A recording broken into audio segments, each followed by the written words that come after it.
Thank the organizers of Trans States Conference for once again producing this unique event and for inviting me to contribute to these conversations.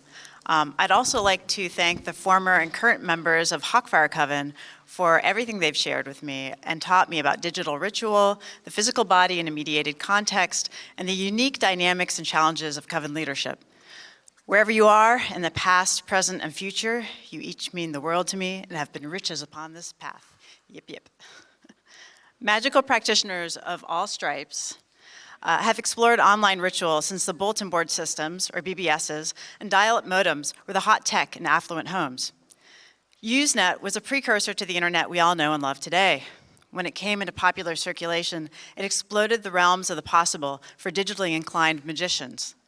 FidoNet was a worldwide computer network which hosted many BBSs, including the Pagan Occult Distribution System Network, or PODSNet, where some practitioners experimented with text-based ritual. One former user of PODSNet wrote me that around 1988, we set up a magical temple, which we would all use jointly and individually. We took to leaving gifts for each other on a stone slab there. We also followed the energy of particular discussions and how they moved through the network by watching them in trance. Two of us also tended to astral project to the homes of others and were able to give adequate descriptions.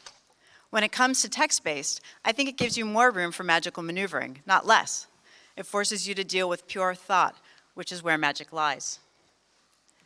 Because magicians are, by and large, very good at not talking about their work, these early digital rituals are often hard to uncover.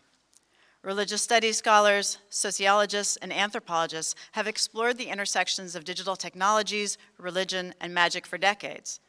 But because this generation of occultist technologists are now aging, I encourage humanities researchers to identify willing members of these communities and interview them. Building a record of this largely hidden yet richly creative period will enrich the understanding of both our magical and technological histories. Magical practices are, by definition, occulted. Indeed, secrecy is often integral to the craft itself, and this is uniquely true for initiatory traditions. As many anthropologists and journalists have discovered, it requires tremendous patience and dedication to gain the trust of societies with secrets. And once initiated, oaths must be kept, at a minimum, to maintain scholarly integrity. I am neither a journalist nor a social scientist, but a hacker artist, and my oaths have meaning and are deeply personal. However, the outer court, which is something I guess is not very common in the UK, but it's pretty common in the US, is neither universal in Gardnerian Wicca nor technically oath-bound and provides a safer space for public discourse. When the COVID-19 pandemic hit in March 2020, magical working groups around the world ceased activity. The pandemic devastated entire communities in many ways, and magical working groups were no exception. In my own practice of Gardnerian Wicca, which is an oath-bound initiatory tradition, I watched heartbroken as long-lived covens collapsed and seekers abandoned their searches as initiation became hopelessly distant. Additionally, calls for social justice in the United States prompted me to examine more closely the unhelpful biases built into my particular branch of initiatory Wicca. These included expectations regarding financial and domestic security, geographic access, physical ability, and more. So in summer 2020, with the blessings of my high priestess, I launched Hawkfire Coven, an online Gardnerian outer court designed to improve access and equity for sincere seekers called to this path, but otherwise unable to access training. Hawkfire's first outer court existed from August 2020 to August 2021 and started with 5 seekers from 3 countries spread out over 6 time zones. This cohort of seekers all moved to other covens and practices, but I'm richer for everything that they taught me. As a new coven leader, it was hard to watch that phase of Hawkfire end, but I'm deeply grateful for their continuing friendship and correspondence. This summer, I launched my second outer court, again online, and this time with 4 seekers from 3 countries spanning 9 time zones. Cakes and wine for breakfast, anyone? We conduct Zoom ritual most Saturdays, and everyone is saving for at least one trip a year to the Covenstead for in-person training. I also maintain my own savings fund to assist where needed. While the covenstead is in Charlotte, North Carolina, and the high priestess's altar is the nexus point, the ritual is designed to ensure all seekers are within sacred space. Each seeker has their own altar with the same tools and layout as the others. The high priestess's altar has a few additional tools, and she casts a circle once, folding in all geographic locations. The seekers additionally physically bless and consecrate their own ritual spaces. Describing ritual this way sounds very vanilla to me, and not unlike any other cyber coven of the early 2000s. But explaining the body technology dynamic within magical context resists conventional language. As an artist, technologist, witch, and sorceress, the magical and digital have always overlapped for me. The creative act is often the nexus point of connection. Until 2020, my practice as an initiate of Gardnerian Wicca was fairly typical and void of digital content. Through my training in both inner and outer court, I discovered that the creation of liminal space in group ritual is intensely experiential, sensual, and of the body in a way that is often rare in other spheres of our daily lives, or even other magical practices. Indeed, there is so much depth to this aspect of Wiccan practice that repeated performance of the same ritual 7 years on still leaves me new things every time. The smell of incense, the warmth of the cast circle, the auditory and physical vibrations and intonations are all connecting points between our bodies and the physical ritual space. Yet sensing the ritual with our inner senses provides a layer of information between the astral self, or as I prefer to call it sometimes, the invisible self, and the physical body. This is also true for online digitally mediated ritual. Indeed, the online ritual becomes a sensory deprivation experience, where the lack of literal physical contact heightens the invisible senses, both on the skin and within the body. Meanwhile, we harmonize with the physical senses as much as possible, so that the offerings of incense and libation are uniform between us, as knowing this strengthens our sense of common communal goal, even as it nurtures the egregore of the coven. The online ritual is not without its drawbacks, or at least challenges we've yet to resolve. The outer court ritual contains moments of small physical contact that are subtle, deeply poetic, and can be uniquely magical. For example, at one point in the ritual, a lit match is exchanged between the high priestess and the high priest. This is a small, beautiful gesture that speaks volumes about the mythos of this practice. But this is something we've yet to adequately adapt to online ritual. I can describe the action verbally, but its practice is absent in the ritual as it pulls my heart every time. Yet this pull affirms for me that the pursuit is worthwhile, despite the challenges, perhaps even because of the challenges. These concerns also dance around what is both tangibly and intangibly happening within online ritual space. The egregore of the coven is formed gradually over time, shifting its form as the individuals who make up the coven evolve individually and as a group within this praxis. This egregore can be as fragile as any human bond, but also manifests surprisingly rapidly. The egregore, like any spirit, is neither physical nor bound by the physical covenstead, nor is it bound by the hardware of a laptop computer or a cell phone. And this practice has led me to believe that the egregore is not temporal either. I strongly suspect that Hawkfire's egregore lowers in some future space which I and my initiates inhabit, and dips back into its own history as we, as individuals, nuance and modify our own strands of fate. There is a pull at my solar plexus to this praxis, and the other end of that line is held by the gods of the Wicca. But the egregore of Hawkfire possesses its own line and pulls in concordance with the ancestors of this craft.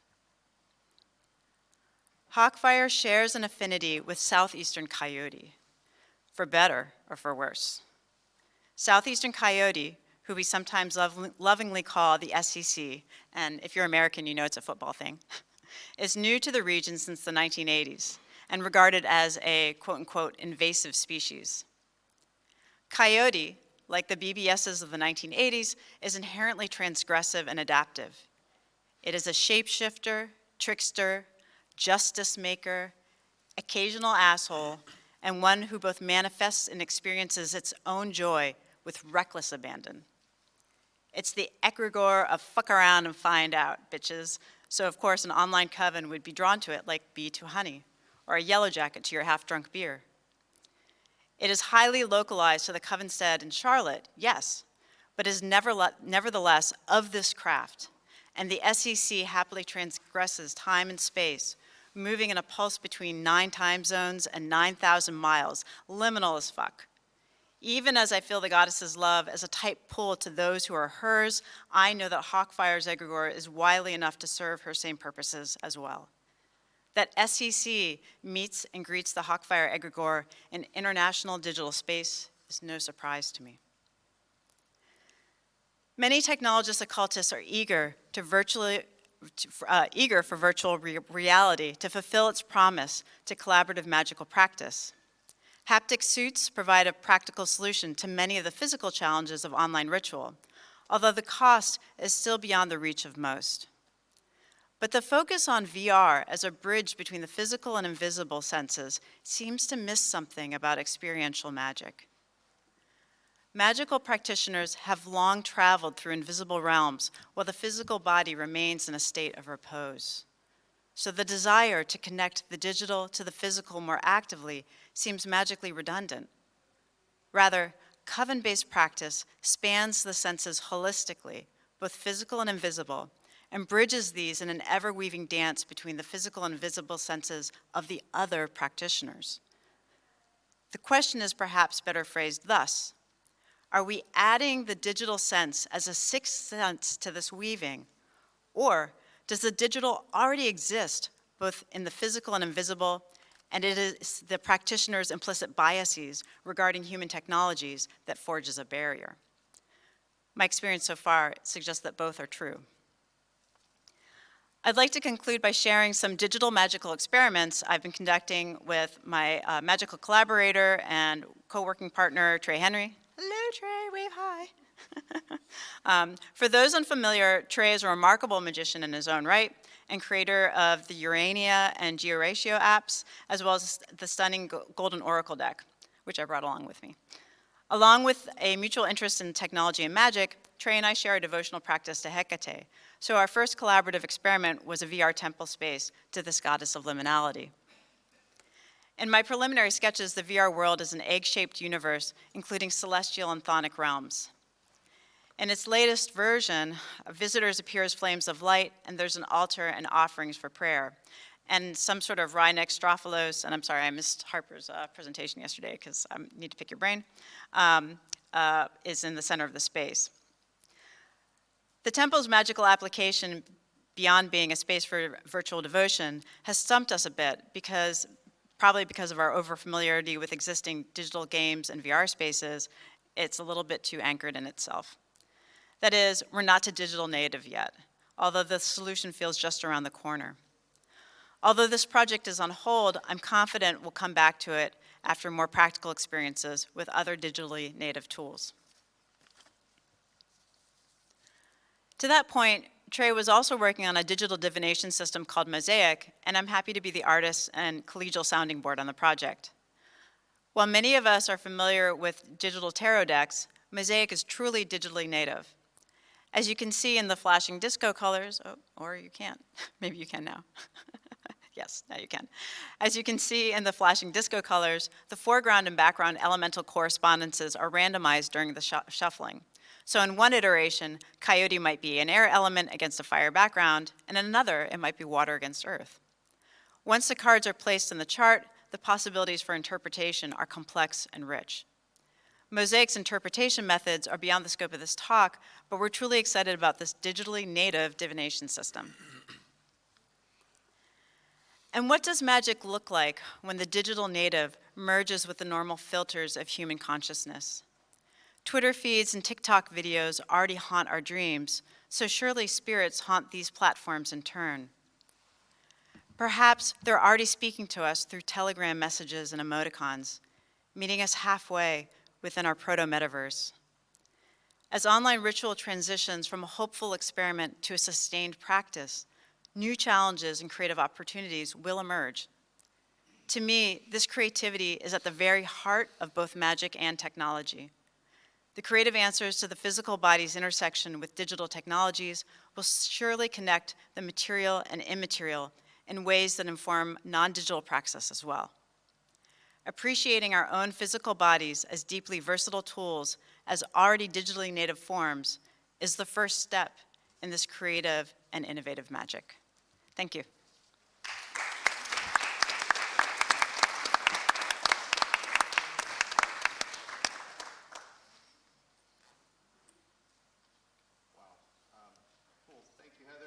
So we probably got time for a few questions. Any questions for Heather?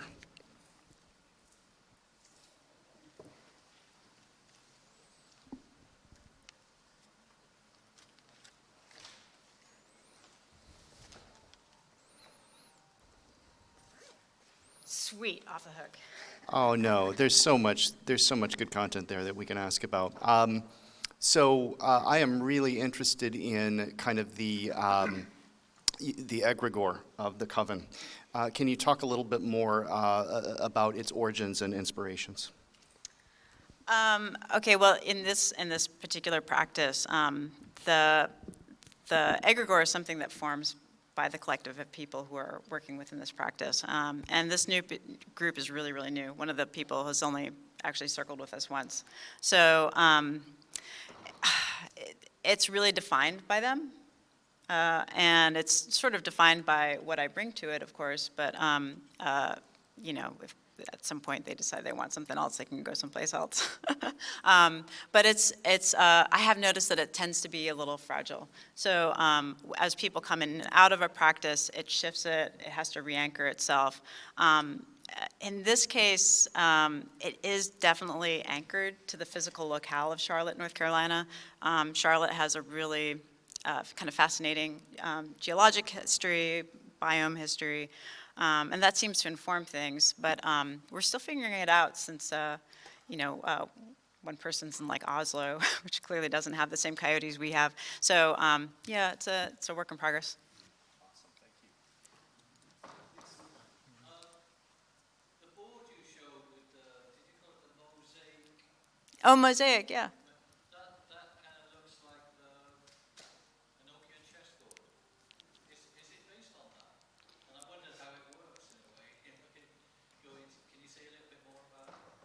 I would say it's not, but Trey, do you want to? No, I mean The answer is no. It's actually based, the original idea for it is based on a very unfortunately named tarot that was popular in the 80s called the Russian Gypsy Tarot, which is actually not a tarot at all, but a card system with 4 half images on each card that would then lay out in a grid, and then it would be sort of the image cut-up technique of, you know, taking 2 different images, putting them together, and then seeing what emerges from them. That was kind of the original impetus, but then it's gone very far from that original idea of the lockings of ideas from that. How do you sort of lap on the square and then get all 4 of them? Yeah. So this is sort of the shuffling action that you would do with a cursor, and then let's see, and then after you shuffle it, when you're ready for it to lay out the grid, it lays out, and then I think here you can kind of see there's the matches are spread out throughout the space, so you can kind of chain them together, and you know, some of the combinations you come up with, I mean, you know, you could almost sit with just one pairing for quite a bit. But you can chain them out to the exterior edges, and then there's like a really low probability of getting a perfect match, but that can happen, which of course then, because it is so rare, it sort of changes how you interpret a lot of the rest of it. So we're still like experimenting with reading it very much. And we've got a question over here. Yeah, thanks. It's a very interesting talk. I'm just wondering, for you as a practitioner, how you see online rituals, how they affect you differently. I mean, I think we all agree that embodiment is an important part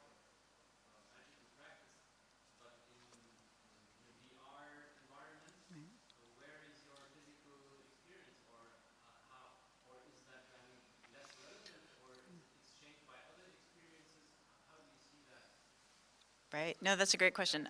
So, I mean, online rituals has existed since the internet's been enough of a connecting point between people.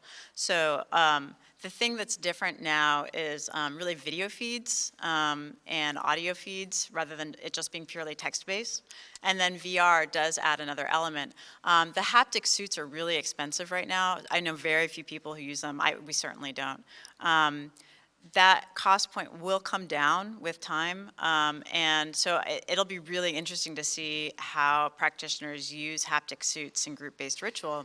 I was on a podcast, the Seeking Witchcraft podcast, about like a month ago, where we were talking about VR technology and ritual space, and the other woman on the podcast was talking about phantom sense, and that you don't even really need a haptic suit. If you log enough hours in a VR, like a VR chat or VR spaces, somebody can come up to you and sort of touch your arm, and you'll physically feel it.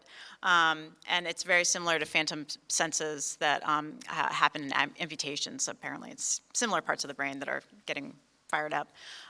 But, you know, we as magical practitioners know that, right? So, like, even aside from phantom sense, from logging lots of hours in VR, if you practice thinking about, you know, seeing with your third sense of sight, or feeling things with your skin that aren't necessarily physically there, you can train yourself magically too to have deeper sensory experiences. So those you can bring into an online ritual space because you can carry them with you everywhere. And that's primarily what we're sort of focused on. But the minute VR haptic suits are cheap, I plan on getting one and testing it out. So, yeah. Thanks. Oh, I appreciate it. I wonder if thinking about online ritual, maybe that includes an important process that I wonder if you see happening within those groups, which is that it's the communion between the people. Yes. Because you're continuously finding out. You probably have your online rituals, but I'm guessing you maybe have like social media spaces, WhatsApp groups, and other. So it's the continuity of the Yes. connection, Yes. which 20 years ago would have been very, very different, with people not seeing each other between ritual meetings and driving to see someone who they perhaps haven't spoken within many days. Right. So I wonder if that's an important part of. Oh, absolutely. Yeah, so we use Telegram because we're all international, and we have a coven-based chat, and then there's individual conversations that happen too. We use a software called Marco Polo which is kind of shitty software, not gonna lie, but it's a little bit like Snapchat in the sense that you can record videos. They're just longer, but especially with the different time zones, it's really handy to be able to sort of talk at somebody, and then when they wake up, they can respond. But the thing that I found, even though the first outer court never initiated anybody, I did get to meet some of them in real life. And one of the things that I think we were all nervous about is, oh my God, is this person gonna be not like they are online? And they were more themselves. So it was every time I met somebody, it's been like this amazing, like pleasant confirmation, almost too much sometimes. And I think most of us have experienced that over the pandemic. I mean, who made internet friends over the pandemic, right? Like, you're all a bunch of liars. Like, we all did, you know. So, yeah, you know, I think the technologies that we have for communication are so rich now in terms of visuals and sound that we're just continuing that tradition of magical correspondence, right? Just with additional media.